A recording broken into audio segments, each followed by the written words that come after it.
Ya, pemirsa, hingga kini Siti Aisyah masih menjalani pemeriksaan intensif oleh otoritas Malaysia.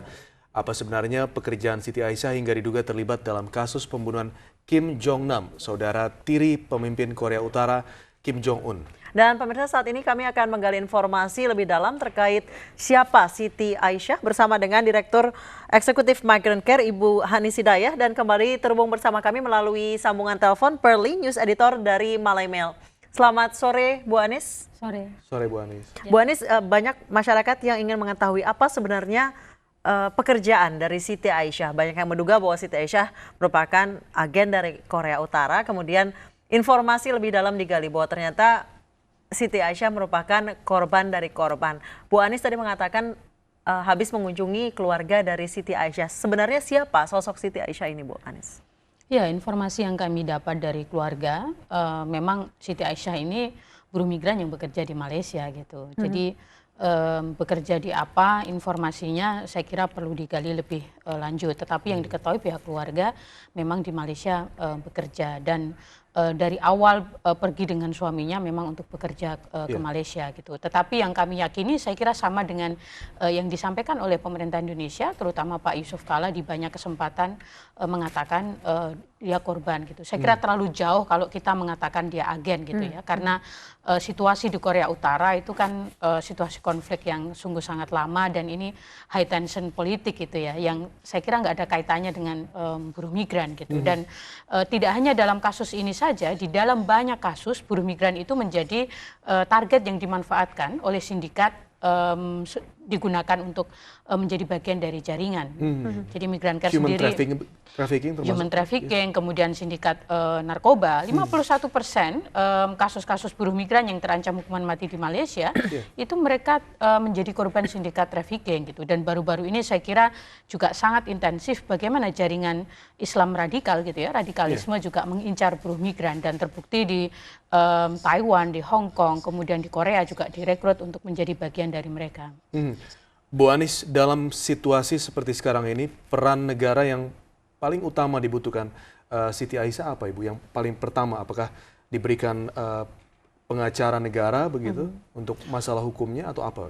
Iya, tentu sesuai dengan pasal 18 Konvensi Internasional tentang Pelindungan Hak-Hak Pekerja Migran dan Anggota Keluarganya yang sudah diratifikasi oleh pemerintah Indonesia, setiap warga negara Indonesia yang bekerja di luar negeri ketika menghadapi masalah hukum itu berhak atas, pertama, akses atas keadilan, di mana pemerintah harus menyediakan pengacara, kemudian mendampingi selama proses hukum, memastikan ada penterjemah ketika menggunakan bahasa yang tidak bisa dipahami, kemudian harus memahami betul dan memberikan informasi tentang tuntutan hukum yang sedang diberikan, dan terakhir akses informasi seluas-luasnya tentang masalah yang dihadapi gitu. Dan saat ini pemerintah juga sebenarnya sudah menyediakan pengacara ya dari KBRI, Koy Azura, itu pengacara yang disewa tetap oleh KBRI, tetapi memang sampai hari ini akses ke konsuleran itu belum didapat oleh pemerintah Indonesia. Oke, sudah terhubung bersama kami Haris Abdullah, pengamat intelijen. Selamat sore Pak Haris.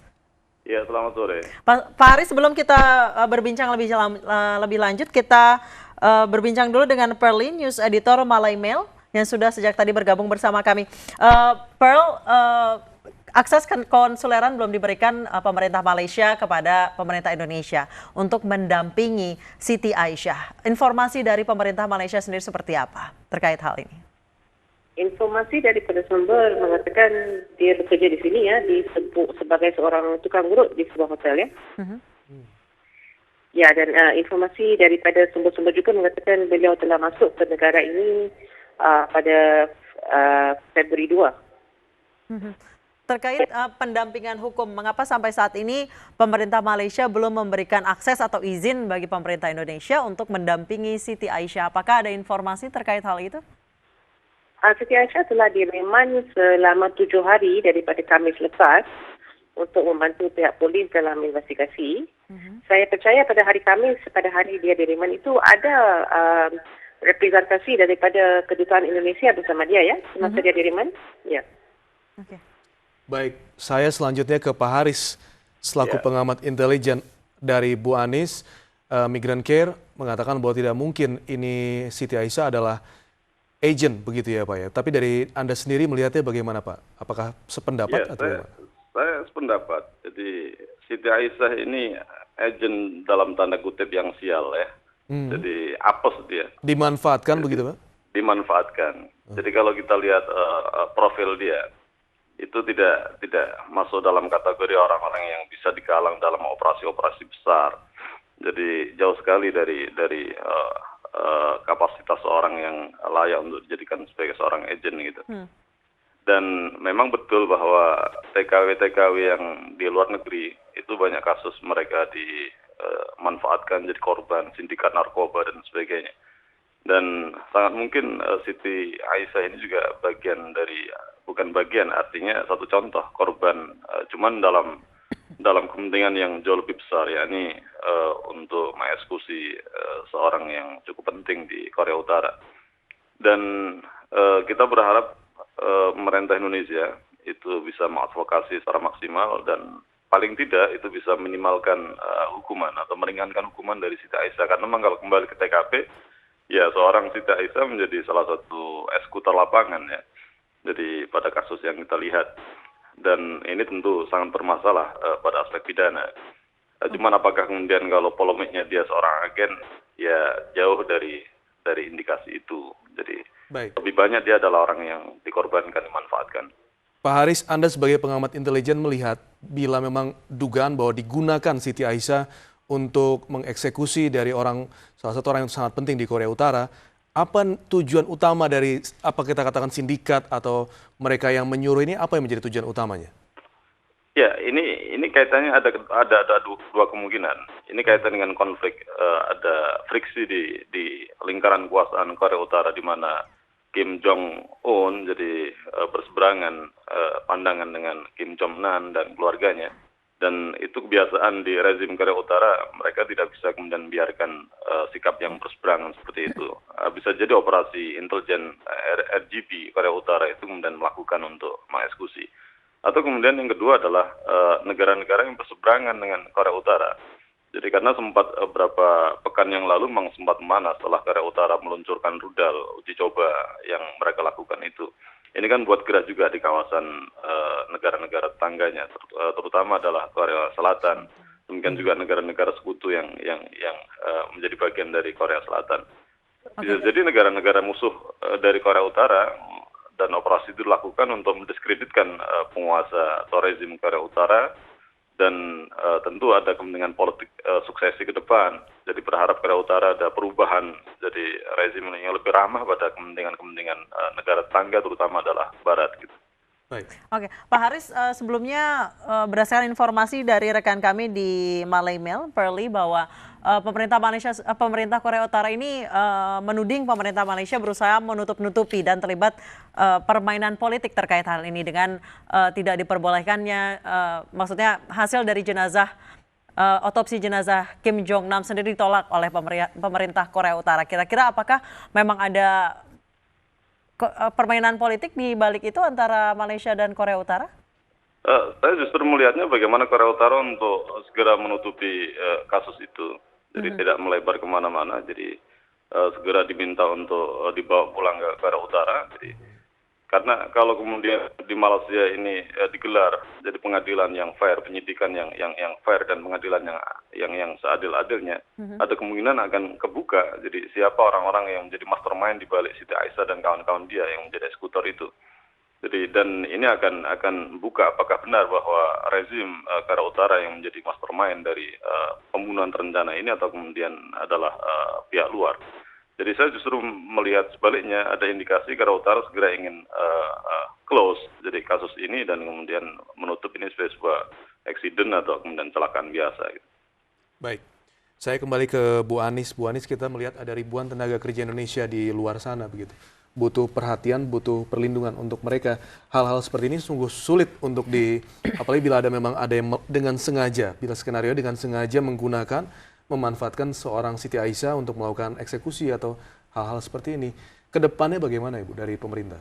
Ya, tidak hanya ribuan ya Mas, jutaan. Jutaan? Ya, jadi sekitar 7 juta buruh migran kita. Saya kira memang sudah lama kami menyampaikan kepada pemerintah, buruh migran itu rentan untuk dijadikan korban maupun rentan mengalami pelanggaran HAM selama mereka bekerja gitu. Kalau soal kerentanan mengalami pelanggaran HAM itu kan karena kebijakan kita selama ini memang belum berpihak kepada mereka. Nah, hal lain mereka juga rentan dijadikan sasaran gitu ya.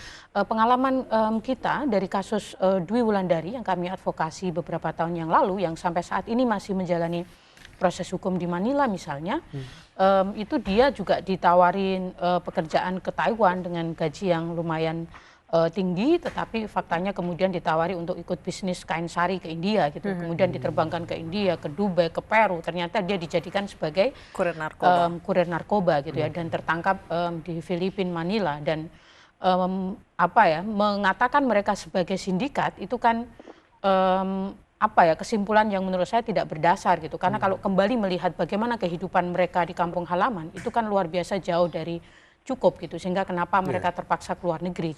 Jadi kerentanan ini saya kira yang harus diantisipasi ke depan oleh pemerintah Indonesia. Bagi yang akan berangkat ke luar negeri tidak hanya dipastikan hak-hak mereka apa saja gitu ya, hukum di negara itu apa saja, tetapi resiko lain sebagai buruh migran di negara asing seperti hal ini juga penting untuk dijadikan bekal sebelum berangkat. Oke, baik. Kita ke Pak Haris terlebih dahulu. Pak Haris, jika kita dengar buruh migran digunakan sebagai kurir narkoba dan beberapa kasus lain ini sudah pernah terjadi. Namun ketika buruh migran dijadikan kaki tangan intelijen untuk melakukan pembunuhan, apakah pernah terjadi sebelumnya? Belum pernah terjadi untuk kasus TKW ya, khususnya atau TKI. Jadi belum pernah terjadi. Ini kali pertama kelihatannya. Dan makanya menjadi perhatian serius bagi semua pihak, khususnya pemerintah, ketika mereka mengirim buruh migran. Ini harus menjadi bagian dari poin edukasi bahwa mereka harus berhati-hati, mereka harus waspada, jadi fokus tidak keluar dari track di mana diberangkatkan.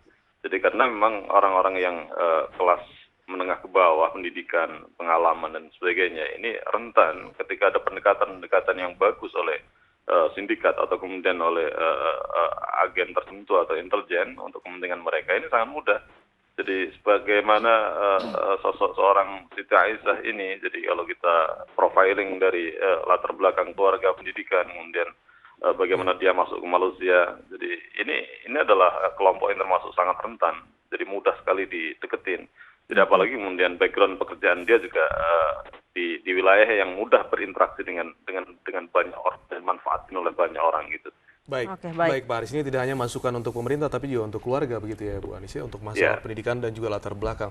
Pak Haris, terima kasih banyak atas kebersamaan Anda. Selanjutnya saya ada satu pertanyaan untuk Pearly. Pearl, masih bersama kami?